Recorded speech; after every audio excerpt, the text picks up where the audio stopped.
Last but not least secret agent. ചുക്കിനും ചുണ്ണാമ്പിനും കൊള്ളാത്തൊരുത്തൻ. സത്യം പറയുള്ളൂ. മനുഷ്യനെ നാണം കെടുത്താൻ വേണ്ടി ഓരോരുത്തന്മാർ കച്ച കെട്ടി ഇറങ്ങിയിരിക്കുക തെണ്ടികള്.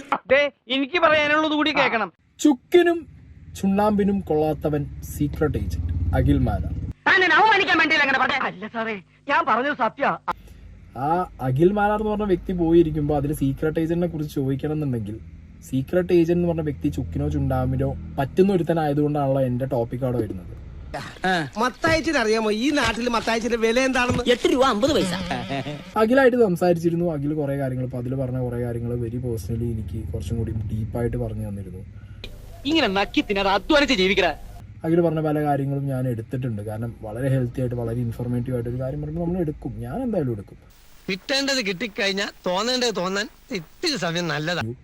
ബിഗ് ബോസ് കഴിഞ്ഞപ്പോഴത്തേക്ക് അറിയാലോ, ജാസ്മിന് നേരെയായിരുന്നു എല്ലാ സൈബർ അറ്റാക്കും കാര്യങ്ങളും പോയിക്കൊണ്ടിരുന്നത്. ഇപ്പൊ നേരെ യൂട്ടേൺ സാധനം മൊത്തം സീക്രട്ട് ഏജന്റ് സായി കൃഷ്ണന്റെ മുകളിലേക്കാണ് കംപ്ലീറ്റ് സാധനങ്ങളും വന്ന് വീണിട്ടുള്ളത്. നീ അപ്പൊ അങ്ങനെ ചെയ്തത് നന്നായി. ഇല്ലെങ്കിൽ ഈ കേസിൽ ഞാൻ ഒറ്റപ്പെട്ടു പോയനെ. അതാണ് എല്ലാവരും പ്രശ്നം എന്ന് പറഞ്ഞു കഴിഞ്ഞാൽ പോവും, പരിപാടി നിന്ന് പോവും. ബിഗ് ബോസ് കഴിഞ്ഞ ഉടനെ സൈഡാവും. ഇതതില്ല. ഇത് ഇവിടുന്ന് സ്പേസ്, അവിടുന്ന് വേറെ, അതിനും പുറത്ത് വേറെ ഗാലക്സി, വേറെ മിൽക്കി വേ എന്നൊക്കെ പറഞ്ഞ് പോയിക്കൊണ്ടിരിക്കുകയാണ്. നിലത്ത് നിൽക്കണ്ടേ? എപ്പോഴും ഫ്ലൈയിങ് ആ.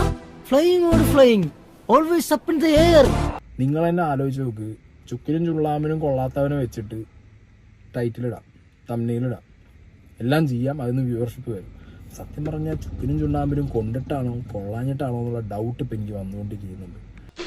ഈ ചോദ്യം പല പ്രാവശ്യം ഞാൻ എന്നോട് തന്നെ ചോദിച്ചിട്ടുണ്ട് സാർ. ഇതുവരെ ഉത്തരം കിട്ടിയിട്ടില്ല. എന്നാ പിന്നെ വരാനുള്ളത് ഏതെങ്കിലും ഓട്ടോ പിടിച്ചു വരും മുമ്പ് ഞാൻ പോട്ടെ. ദൈവം കാക്കട്ടെ എന്നെ.